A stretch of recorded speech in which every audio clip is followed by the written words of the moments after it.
안녕하세요. 정바시 TV를 진행을 맡고 있는 개그맨 박근백입니다. 요즘에 심야 택시 잡기 어떠신가요? 많이 나아지셨나요? 아니면 아직도 잡기 어려우시다고요? 요즘 쌀쌀해진 이 시기에 또 퇴근하고 택시를 타고 집에 가기 녹록지 않으실 겁니다. 그래서 저희 정바시 TV는요, 이 시기에 응답하라 심야 택시 왜 안 잡힐까? 저희가 그래서 살펴보고 있습니다. 자, 지난 2주 동안에는요, 우리 또 현장의 소리, 우리 또 심야택시 현장의 소리를 저희가 알아보고 있고요. 또 우리 정부적 정책에 대한 방안에 대해서 저희가 또 살펴봤습니다. 자, 이번 주는요, 지금까지 택시가 달려온 지난 날을 여러분과 같이 함께 알아보려고 합니다. 오늘 전문가 두 분 모셨습니다. 자, 시민교통안전협회 김기복 대표님 모셨습니다. 네, 안녕하십니까. 안녕하세요. 네. 서울연구원 안기정 박사님 모셨습니다. 네, 안녕하세요. 네, 안녕하세요. 자, 우리나라 택시의 변천사, 택시의 흑역사에 대해서 오늘 살펴보려고 합니다. 흑역사, 우리 전문가 두 분 다들 아시죠? 부끄럽거나 민망한 과거. 두 분 다 하나쯤은 갖고 계실 거예요. 아마도 지금 이 시각에도 이제 택시를 이용하시는 분들 중에 지금 말씀하신 택시 이용 과정에서 흑역사를 얘기하라고 그러면 아마도 승차 거부를 당한 경험일 거예요. 그렇죠. 예. 특히 이제 앞으로 날씨가 추워지잖아요. 그렇게 겨울에 날씨 추운데 길거리에서 택시를 세우다가 승차 거부를 당했을 때 특히 이제 어린아이들 데리고 이렇게 서 있다가 승차 거부 당하면 정말 난감하고 정말 화도 나고 속된 얘기로 꼭지가 돕니다. 맞아요. 그런 경험이 아마 저 같은 경우에는 그게 흑역사가 아닐까 이런 생각이 들어요. 그렇죠. 흑역사. 그러면 또 우리 혹시 있나요? 김규호 대표님 말씀하셨는데 가장 큰 거는 승차 거부죠. 그러니까 한두 번 당한 것도 아니고 어쩔 때는 하루에 2번 당한 적도 있고 그랬었는데 반대로 고마운 적도 있었던 것 같아요. 그게 뭐냐면은 저 대학교 때 술을 먹으면은 네. 늦게까지 먹잖아요. 네네. 그러다 보면은 막차 타고 가는데 네. 우리 동네 지나쳐서 종점까지 가버린단 말이에요. 근데 종점 가는데 잘 모르는 도시예요. 그래서 고속버스 타고 쭉 올라오고 있는데 한 30분 걸었거든요. 네. 엄청나게 추웠어요. 근데 그때 마침 택시 한 분이 딱 쓰시더라고요. 타세요 그러는 거예요. 아저씨 저 돈 없어요 그랬더니 그냥 타라고. 그래가지고 집까지 봐야 준 적이 있는데 그렇게 고마운 적이 좀 몇 번 있었죠. 근데 그거 빼놓고는 대부분 안주역이 더 많지 않을까 하는 생각이 드네요. 저는 이제 좀 약간 좀 그런 활동에 배가 너무 아픈 거예요. 너무 이제 소변이 또 급하고 막 그 상황이었는데 이제 택시를 타고 가고 있었습니다. 진짜 쌀 뻔했어요. 근데 너무나도 좋은 친절한 또 택시 기사님을 만나서 또 차를 또 갓길에 또 대주셔서 또 제가 또 편히 볼 수 있도록 저렇게 또 해주셨던 또 그런 부분이 있었어요. 자, 우리 김기복 대표님은요, 직접 또 개인 택시도 하셨고 최근에는 택시 아르바이트도 하셨다고 그러시죠. 그러니까 지난 1월부터 6월 30일까지 한 6개월 동안 제가 그 개인 택시 대리운전 아르바이트를 좀 해봤습니다. 네. 6개월 동안 이제 그 할 때가 이 코로나 때문에 이제 우리가 밤에 영업 시간이 9시로 제한될 때 그때 시작해가지고 12시까지 이렇게 풀릴 때까지 이렇게 하면서 이렇게 변화되는 과정을 직접 몸으로 체험을 했죠. 또 해보시면서 또 많은 분들이 또 느낄 수 있는 또 그런 느낌들, 또 감정들을 또 직접 체험해보고 또 알려주셨네요, 지금. 네. 예, 실제로 이제 한 6개월 정도 하면서 이렇게 보니까 정말 그 택시를 직업적으로 운전하시는 분들이 얼마나 힘들고 어려운 환경 속에서 일을 하고 계시는지 그걸 진짜 체험할 수가 있겠더라고요. 그런데 이 택시 운전을 하시는 분들의 이 운전 스타일이나 영업 스타일이 천차만별이에요. 제가 보기에는 한 15만 원에 18만 원밖에 못 하겠는데 이분들은 그 25만 원까지도 벌더라고요. 그래서 왜 그렇게 많이 버나 이래 봤더니 근무 시간이 길어요. 예, 그러니까 하루에 보통 한 14시간, 15시간 정도씩 이렇게 근무를 하시더라고요. 그래서 그 수입을 그만큼 더 많이 올리는 이런 것을 이제 현장에서 확인할 수 있었어요. 해보시면서 또 경험으로도 직접 체험하시니까 또 저희들이 또 느낄 수 있게 또 이렇게 편안하게 또 얘기해 주셨는데 사실 하루 이틀만의 문제가 아닙니다. 그 심야 택시 또 잡고 설정히 이렇게 해보셨으니까 또 안 잡히고 이런 것들이 사실 언제 택시 타기가 뭐 쉬운 적이 있었습니까, 솔직히? 솔직히 말씀드리면 네. 제가 우리 안 박사님보다 조금 더 택시를 일찍 타본 사람이라서 이제 뭐 아르바이트도 해보시고 말씀을 드려보면 개인도 해보셨으니까. 네. 이제 우리가 이제 택시라고 하는 이 명칭이 이제 정식적으로 우리나라에서 이제 불려지던 때가, 그러니까 택시 영업이 시작된 때가 1919년이니까 이때로부터 시작하면 택시 역사가 한 103년 정도가 됐고요.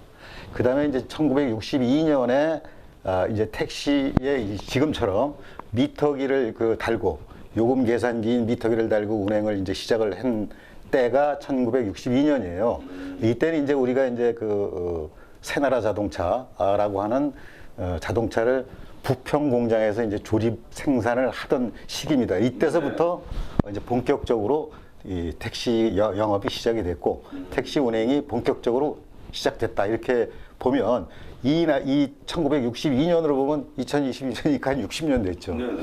60년 동안 여러 가지 일들이 많이 있었지만은 어젯밤도 오늘 밤도 마찬가지로 역시 택시를 타기는 불편한 거예요. 그러니까 60년 역사 중에서 택시 타기가 편한 날은 한 번도 없었다. 예, 이런 얘기입니다. 그러니까 이제 이런 과정이 되다가 보니까 택시 이용하는 시민과 또 택시 운전하는 이 운전자들 사이에서 이렇게 가깝지 않은, 멀고도 가까운 사이 이런 사이가 된 거죠. 그래서 서로가 이렇게 좀 좋은 감정을 갖고 있지 못한 이유가, 택시 운전자들은 자기가 이게 운행하고 있는 택시 운임 요금이 너무 지나치게 싸기 때문에 뭐 이렇게 좀 수익이 안 맞고 그래서 좀 불만이 많은 거고, 또 택시를 이용하시는 시민들 입장에서는 뭐 내가 적게 주고 싶어서 적게 주는 거 아니거든요. 법이 정하고 있는 이런 제도가 받을 수 있도록 돼 있고 줄 수 있도록 돼 있는 거 다 주고 타는 거거든요. 그런데 이 택시 요금이 싸다고 운전기사들로부터 좀 이렇게 볼멘 소리를 좀 듣고 이럴 때는 이용자 입장에서는 상당히 불편하죠. 이제 이런 구조가 지금까지 계속되고 있는 거예요. 이게 사실 좀 안타까운 일이죠. 근데 아까 전에 김규복 대표님의 또 말씀을 듣다 보니까 우리나라 택시의 역사에 대해서 제가 좀 궁금한 점이 있는데, 우리 택시의 역사, 우리 또 안기정 박사님께서 좀 말씀해 주면 해주세요. 제가 택시의 역사에 대해서 좀 알고 싶습니다. 택시 원래 미국 말이잖아요. 네. 원래 용어가 뭔지 아세요? 타쿠시? 아니에요. 그건 일본 말이고. 일본 말인가? 네. 원래는 좀 길어요. 택시미터. 이건 프랑스 말이라고 그러는데 내가 발음 정확하지 모르겠습니다. 카브리올레라고 말한다고 그래요. 그 택시미터 카브리올레. 근데 그 택시미터는 아시겠지만 택시는 텍사스에서 온 거예요. 라틴어의 세금이라는 뜻이죠. 미터기는 측정기. 세금 측정기란 말이고, 카브리올레는 뭐냐면은 말 한 마리가 끄는 마차라는 뜻이에요. 그런데 이게 프랑스어인데 이제 나중에는 마차가 없어지고 이제 자동차가 들어가기 시작하잖아요. 근데 그 앞에 이거 사각형으로 된 네모난 게 있죠. 그걸 씌운 거를 카브리올레라고 그런다고 그래요. 그래서 택시비터 카브리올레인데 앞에 택시하고 캡을 줄여가지고 택시 캡이란 말을 쓴 거죠. 잘 보시면은 예전에 미터기 있잖아요. 택시 미터기. 네. 거기 뭐가 달리고 있어요? 말이요. 말 달리고 있죠. 말이 그렇죠. 네. 우연일지는 몰라도 하여튼 간에 그런 식으로 이 택시가 1890년 미터기가 등장하면서 우리나라에서는 1919년, 21년에 택시 회사가 처음에는 일본 사람, 너무나 견조한 사람에서 경선 택시 회사, 21년에 종로 택시 회사가 만들어지는데 그 당시에는 굉장히 비쌌다고 그래요. 그래서 택시 가격이 얼마냐 그러니까 서울 한 바퀴 도는데 6원이라고 했었는데 6원이요? 근데 그 당시에 쌀 한 마리 가격이 6원이었다고 그래요. 그걸 일반 사람은 탈 수 없는 수준이죠. 그런데 그러다 보니까 좀 약간 이게 택시 요금 문제에 좀 시비가 붙는 거예요. 그래서 1926년에 아사히 택시라는 게 새로 만들어지는데 처음으로 택시 미터기가 장착된 택시가 등장합니다. 근데 하다 보니까 이게 너무 많이 오르죠. 근데 가다가 중도 하차를 하게 되는 건 사람들이요. 자발적으로 너무 비싸게 나오니까. 그런 식으로 나오다가 그게 일제시대 끝나고 전후 끝나고 난 다음에 1950년대 미군이 들어오죠. 미군이 들어오는데 뭐가 남겼냐? 지프차를 남기게 되잖아요. 지프차 남겨서 그거를 개조해서 만든 게 뭐냐? 시발 택시라는 거예요. 예전에 이름이 너무 지금 이게 약간 발음 잘하셔야 됩니다. 그리고 이렇게 부르는 용어도 있는데 노래도 있었는데 하여튼간에 시발 택시가 1950년대 처음 시작됩니다. 그때부터 보면 옛날에 영화 보시면은 엄앵란, 뭐 신성의 주연의 영화 보시면은 시발 택시 많이 나오잖아요. 발음 좀 주의해 주시면 감사하겠습니다. 예, 그 택시가 나왔는데 그리고 난 다음에 아까 김모 대표님 말씀하신 그 우리나라 택시 역사가 시작되는 겁니다. 아까 새나라도 농차 말씀하셨고 막 이렇게 하셨는데요. 그러니까 이제 62년부터 본격적으로 미터기를 달고 영업이 시작됐다고 말씀을 드렸는데 62년도에 서울의 택시가 한 2,700대 정도가 운행이 됐었어요. 근데 이 중에서 300대에다가 택시 미터기를 달고 시범 운행에 들어가기 시작한 거예요. 그래서 이제 이것이 오늘의 우리가 이용하는 택시의 본 모습, 이게 여기서부터 시작이 됐다, 이제 이렇게 보시면 될 것 같고요. 궁금하시죠? 이때 그 요금이 얼마였습니까?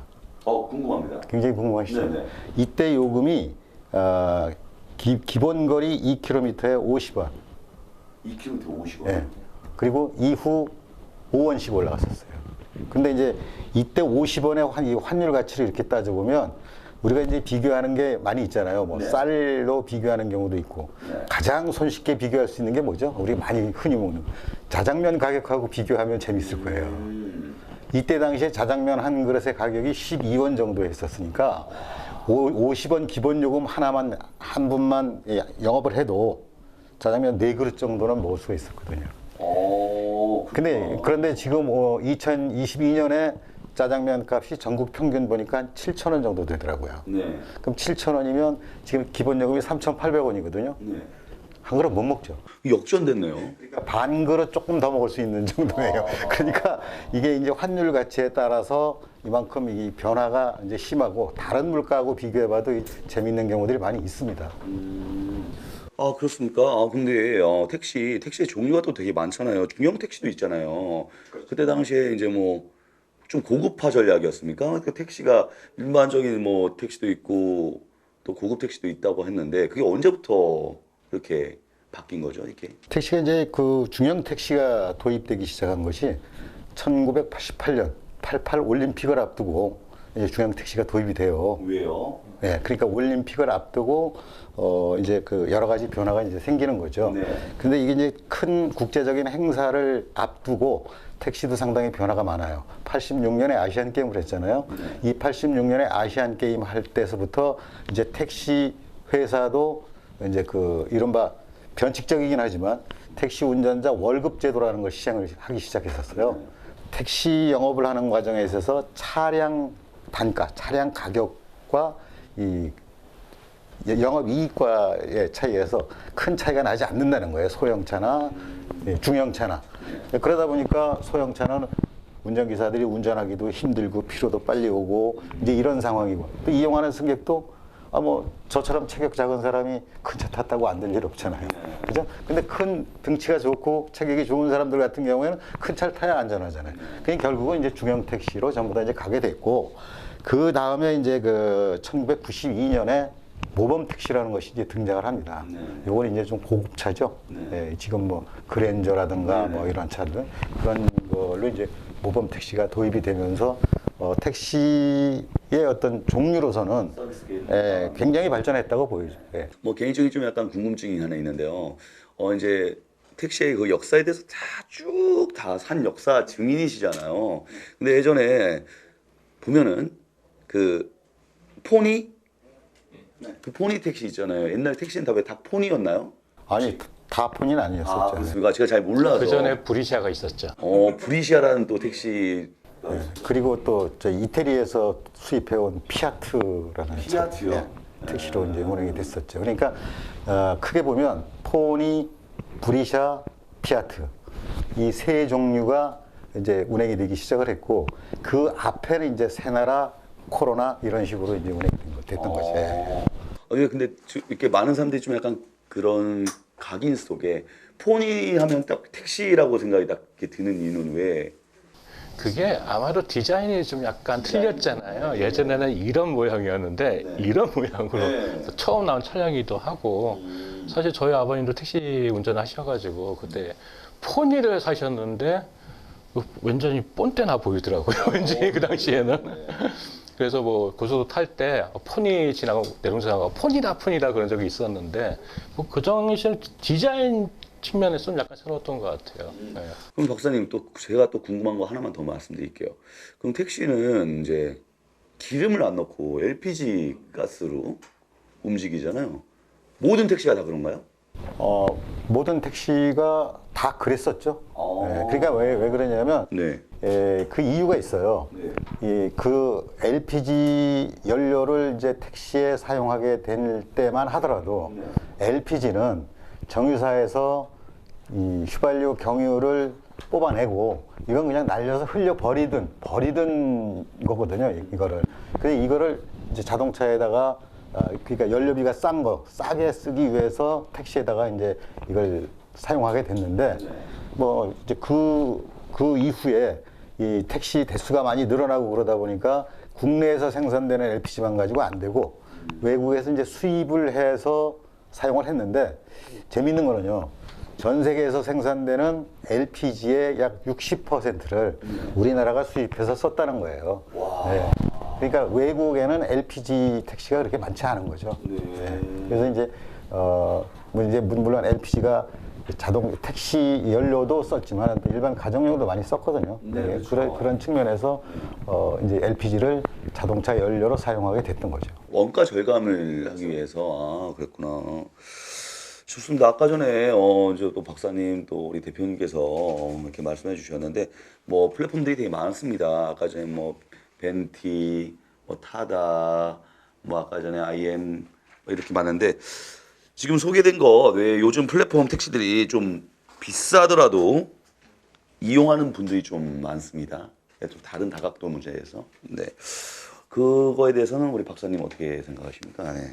뭐 기본적으로 그 승객들이 요구는 다양하잖아요. 디젤이라는 게 어떤 사람은 좀 넓은 공간에서 가고 싶은 사람이 있는 거고 어떤 사람은 좀 빨리 오는 차한테 좀 몸을 싣고 싶은 사람도 있는 거고 저는 이런 측면은 어떻게 보면은 자연의 기호에 맞춘다는 측면에서 굉장히 바람직한 현상이라고 보고 그리고 어떻게 보면 그래야지 부가가치가 창출될 수 있는 거잖아요. 그러니까 만약 3,800원짜리 택시만 타고는 도저히 이거는 수익성이 나올 수도 없는 거고 근데 한 7,000원, 8,000원, 10,000원짜리 택시가 생긴다 그러면 그거 여기서 보면 투자를 할 수 있는 거고 새로운 아이디어를 시범할 수도 있는 거고 그런 측면에서 굉장히 바람직한 현상이라고 보는데 문제는 이게 좀 경쟁 속에서 서로가 이거 서비스 제공하고 그래서 선택권이 높여지고 그래야 되는데 지금 너무 독점화되어 있다는 게 문제가 되는 거죠.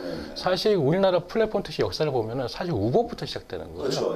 근데 2014년에 그게 단속을 거치면서 불법화됐죠. 근데 그러니까 그걸 그대로 기술을 받아들이는 게 카카오가 받아들이기 시작했고 그때는 춘추 강국이었어요. 춘추 전국이었는데 카카오 있었고 티맵이 있었고 네, 맞습니다. 그리고 또 하나가 더 있었는데 리모가 있었습니다. 근데 이게 다 중국이 아니고요. 티맵이 있었고 리모가 있었는데 리모는 죽었죠. 근데 카카오가 독점적으로 위치를 차지하면서 가맹 사업을 떨어뜨렸잖아요. 그 카카오 티블라는 게 그거고.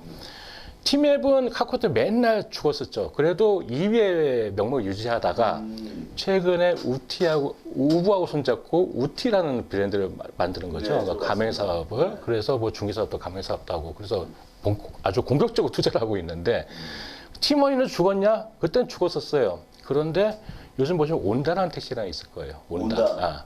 온다가 지금 중개 사업을 지금 하고 있는 거죠. 그 와중에 또 반반 택시라는 게 와가지고 뭐 합승 택시, 동승 택시라고 얘기하는 거죠. 그거 했었고 또 최근에 또 차량이 큰 거, 타다한테 배운 거죠. 그 카니발 같은 걸로 해가지고 돌 땐 차량이 그 IM 택시라는 거죠. 근데 특이한 거는 딴 그 플랫폼 택시 같은 경우는 IT 기반으로 해서 온 건데 그 IM 택시 같은 경우는 원래 택시를 하시던 분들이 그 새로운 플랫폼에 뛰어든 그런 계기가 되는 거죠. 예. 약간 좀 차별점이 있습니다. 예. 그런 이제 회사에 좀 약간 그런 방안 대책으로 뭐 렌터카를 빌려서 운행하는 형태 타입의 뭐 사업자가 택시 면허가 없어도 운송 사업을 할 수 있다는 뭐 그런 아까 전 거기 안에 회사 중에 하나 그게 이제 그 타다 금지법이라고 이제 하는 것이 만들어지면서 이제 타다가 원래는 이 렌트카를 이용하는 사람한테 운전자를 제공해주는 그런 방식의 편법적인 영업을 했었던 거거든요. 타다가요? 예. 이제 그러니까 타다는 운송회사가 아니에요. 그러니까 렌트카와 승객을 연결해주는 그 이제 이른바 중개해주는 그 역할에 거기다가 운전자까지 같이 이제 소개해주는 연결해주는 그런 이제 서비스를 시작한 거거든요. 그러니까 우리나라는 누가 뭐라 그래도 택시나 이 버스는 면허제예요. 그러니까 이게 그 면허제를 하다가 보니까 결국은 이 면허에 대한 보장을 해줬단 말이죠. 그런데 이 렌트카나 이 우버 같은 경우에는 이런 면허가 없이 그냥 이제 영업을 하다가 보니까 면허값을 뭐 작게는 7, 8천에서 1억, 2억씩 주고 사가지고 영업하는 택시하고 이 프리미엄 하나도 안 주고 면허값 하나도 안 주고 그냥 차만 가지고 영업하는 쪽하고 이 경쟁이 안 되잖아요. 이 공정성의 문제가 생기잖아요, 이게. 그래서 이제 결과적으로 정책적으로 다 면허 없이 등록제로 해서 다 하도록 하든지 아니면 면허제를 시행하려면 그 면허를 보호해 줘야 되잖아요. 그렇죠. 그래서 이제 결국은 타다 같은 경우에 이 영업을 하더라도 그러면 너네가 영업하는 거에 따라서 기여금을 내라. 그래서 그 기여금을 받아가지고 지금 이제 그 기존의 면허를 갖고 영업하는 그 사업자들의 이제 그 이 타다가 들어오면서 손실이 나는 부분을 일부 보상하는 이런 쪽으로 이제 합의를 해서 시행을 했는데 이제 그 타다 쪽에서는 돈 한 푼도 안 내다가 그거 이제 돈을 내라고 하니까 그 부담스럽다 이거죠. 그래서 결국은 자체적으로 사업을 접은 거고 지금도 다 열려 있어요. 사실은 이제 제도적으로는. 가끔 그 일단 국토부 대책도 그렇고 보면은 거기에 그 대책에 평을 하시는 분들이 타다를 허용해야 된다고 논하시는데 타다 허용돼 있어요. 사실 제도가 돼 있고 그 일단은 플랫폼 운송사업 심의위원회 그 허가를 받으시면은 바로 운행을 할 수 있는 거예요. 근데 그 제도가 있음에도 불구하고 그 옛날 돈이 그대로 되풀이 하시는 분이 있는데 그건 좀 약간 좀 오해의 소지가 좀 있다. 좀 보완하고 싶습니다. 그 최근에 이른바 이제 IT 전문 교수님들께서 굉장히 주장을 많이 하세요. 근데 이분들의 논리라면 소비자 입장에서 좋죠. 이게 많은 차량이 운행이 되게 되면 떨어지게 되잖아요. 요금이. 그렇죠. 또 서비스도 좋아지고 택시 할 거라고 하는 것이 일반적인 상식이잖아요. 근데 이렇게 돼버리면 기존의 면허가 이제 붕괴되는 거 아닙니까? 그럼 이 붕괴되는 거에 대한 대안이 있느냐? 이 대안이 없는 거예요. 그 대안이 없이 주장만 하면 이게 합리적으로 이루어질 수가 없는 거죠. 그렇죠. 뉴욕 같은 경우에 이제 그 뭐 옐로우 캡이라고 그래가지고 사실은 굉장히 이 면허값이 비싼 게 이렇게 되다가 보니까 진입을 막고 이러다 보니까 이용이 불편했던 점이 있어요. 그리고 뉴욕 시내만 운행하게 되고 뉴욕시만 벗어나면 택시들이 잘 이용을 안 하게 되니까 이용자 입장에서는 굉장히 불편한 거야. 이 사이에 우버가 끼어든 거예요. 그래서 여기에는 이제 거기에서도 문제가 많았지만은 어쨌든 성공한 사례로 봅니다. 우리는 택시 공급이 많이 돼가지고 감차를 합니다. 세금으로. 그러는 우리나라 택시 제도하고 동남아 같이 차가 없어가지고, 예? 아니, 우리 폐차시킨 차 수입해서 쓰는 나라들 아닙니까? 예. 이런 데하고 비교를 해서 거기는 당연히 차가 부족하니까 성공할 수 있겠죠. 이용자가 편하고. 그래서 이 우버나 리프트가 성공할 수 있는 경우였었어요. 그러니까 우리나라하고는 전혀 이 환경에 맞지 않는다는 얘기예요. 우리나라는 세금을 들여서 택시를 감차하고 있는 입장이에요. 여기에 제도권이 아닌 그 비제도권에서 그런 거 그냥 자가용 비사업용 가지고 막 영업해도 좋다 이렇게 할 수는 없는 문제죠. 그렇죠. 그러니까 이런 문제가 이제 충돌되고 있는 거예요. 그러면 대표님 그 택시요금 변천사 혹시 그럴 때마다 사회적인 이슈가 혹시 있었나요? 사회적인 이슈가 있다기보다는 정기적으로 2년에서 3년에 한 번씩 이제 요금을 인상해 왔죠. 그런데 이제 문제는 이 말씀드린 대로 이 1962년도에 이 미터기 요금이 신설될 때 하고 제가 짜장면 값으로 이 환경이 얼마나 바뀌었는지 비교를 해드렸는데 이렇게 바뀌는 과정에서 아직도 이 뭐라 그럴까 이 택시 그 원가 택시 요금의 원가를 정확하게 계산해내지 못하는 거예요. 그래서 원가가 얼마인지도 모르고 그냥 작년에 지난번에 올렸을 때 20% 10% 올랐으니까 그냥 올해도 요번에도 그만큼 올리자 뭐 이런 식으로 주먹구구식으로 요금을 올려온 거죠. 그러다 보니까 한번 가격 구조가 왜곡된 것이 바로잡히지 않고 지금까지 이렇게 쭉 흘러오게 된 거예요. 그러다 보니까 문제가 뭐냐면 이 왜곡된 가격 구조 때문에 정상적인 그 운행을 할 수 없는 단계가 되다가 보니까 여기에서 나타난 것이 이제 승차거부, 부당요금, 불친절 이런 문제가 계속 나타난 거예요. 그래서 제가 아까 말씀드린 대로 택시 역사 60년에 단 한 번도 편하게 이용한 적이 없다. 이렇게 말씀드렸던 이유가 바로 이런 겁니다. 그러니까 얼마 전까지만 하더라도 택시 승차 거부로 시민들이 엄청 불편을 많이 겪었어요. 그런데 이제 최근에 와서는 이제 승차 거부가 있기는 있는데 이 승차 거부라고 이렇게 밝혀서 고발을 하거나 단속을 할 수 있는 게 굉장히 애매한 또 그런 상황을 맞고 있습니다. 그래서 정식적으로는 승차 거부가 없어질 것 같은데 이면적으로 있는 거를 밝히기가 어렵다는 얘기. 네, 우리 그렇죠. 지금 뭐 정부에서 그렇지만 딴 데서 얘기하는 게 타입원을 많이 늘려라. 그러니까 타다나 그런 거 많이 늘려라 얘기하는데 사실은 택시는 엄청 많아요. 많은데 택시 운영할 사람들이 없는 거죠. 운전할 사람이. 그래서 서울시 가동률이 35%다 얘기하는 게 거의 65%의 유효 자원이 있다는 얘기예요. 근데 이게 왜 이렇게 됐는지부터 짚고 넘어가야 되는 거예요. 왜 기사들이 없느냐? 한마디로 확실해요. 돈이 안 되기 때문에 그런 거예요. 돈이. 돈하고 뭐 연결되느냐? 요금하고 연결되어 있는 거예요. 그 요금을 계속 억제하다 보니까 사업주들은 근로자를 줄 돈이 없는 거고 줄 돈을 제대로 받지 못하니까 다 떠나는 거거든요. 그러니까 택시는 남아 있는데 여기서 택시가 제대로 공급 못하니 이걸 늘리자? 이게 말이 안 되는 거죠. 그 총연전은 왜 있어요? 감찰계획은 왜 있고, 그렇죠? 이게 앞뒤가 맞아야 되는데 어떻게 보면 정책적인 일관성이죠. 그런 측면에서도 굉장히 문제되는 거고. 그러니까 요거를 택시 기사들이 들어와가지고 그 사람들이 공급하게 되면은 문제가 어느 정도 해소될 텐데. 그 핵심이 뭐냐? 결국은 요거 문제예요. 기결은 요금이 제대로 설정이 돼야지만 택시 기사들이 올 수 있고 택시 공급 늘릴 수 있고 그래야지 소비자들이 불편 안 걷는 건데 소비자들은 웬만하면 안 내려고 해서 돈을. 그게 어떤 트레이드오프가 생기느냐 하면은 공급이 부족해져서 긴 대기 시간으로 트레이드오프가 생기는 거예요. 그러니까 비싼 요금을 내고 대기 시간 줄일 것이냐, 싼 요금을 내고 이렇게 제약된 공급하에서 택시로 오랫동안 기다릴 것이냐. 그런 문제로 기다리는 거죠.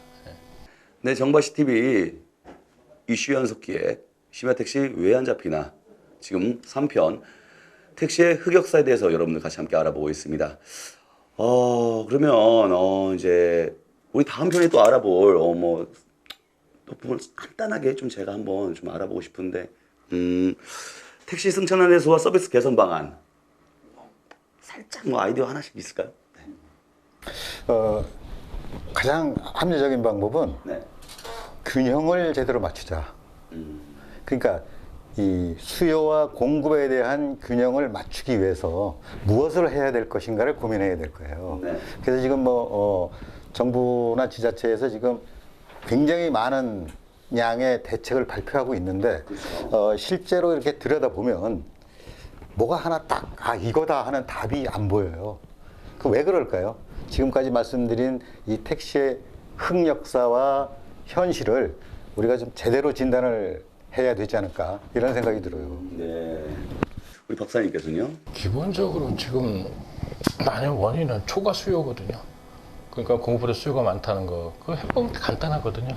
가격 기울을 동원하는 거예요. 그래서 탄력 요금제나 그런 것도 하나의 방법이 될 수 있는데, 하여튼 그런 방안에서 생각해 봐야지. 그리고 택시 입장에서도 진정한 택시를 이용할 사람만 선택할 수도 있고 그런 권리가 생기는 건데 지금 이 상황에서는 모든 사람들이 그 너무 싸다 보니까 대중교통을 인식하고 있잖아요. 이게 좀 문제가 있다 제가 생각하는 거예요. 그래서 공급과 수요를 양측면 조절할 수 있는 기제를 사용하는 게 바람직하다 말씀드리겠습니다. 감사합니다. 네, 오늘도 심야 택시에 대해서 우리 또 개선 방안과 또 승차감 해결을 위해서 저희가 한번 알아보았고요. 택시의 발자취를 살펴봤습니다. 100년 택시 사업은 망했다는 자주 섞인 이야기가 우리들끼리 서로 나누고 있습니다. 자, 오늘 두 분 교통 전문가의 말씀 정말 다시 한번 감사히 들었고요. 다음 시간에는 타다의 부활을 따른 택시 혁신을 가로막는 기득권에 대해서 타협하지 않겠다고 국토부 장관께서 밝혔는데요. 우리나라 택시 정책과 제도 개선은 답은 도대체 무엇일까요? 4편 택시 주인을 찾습니다. 여러분들 기대해 주시고요. 다음 4편에서 인사드리도록 하겠습니다. 지금까지 정바시TV 진행자 개그맨 박근백이었습니다. 감사합니다.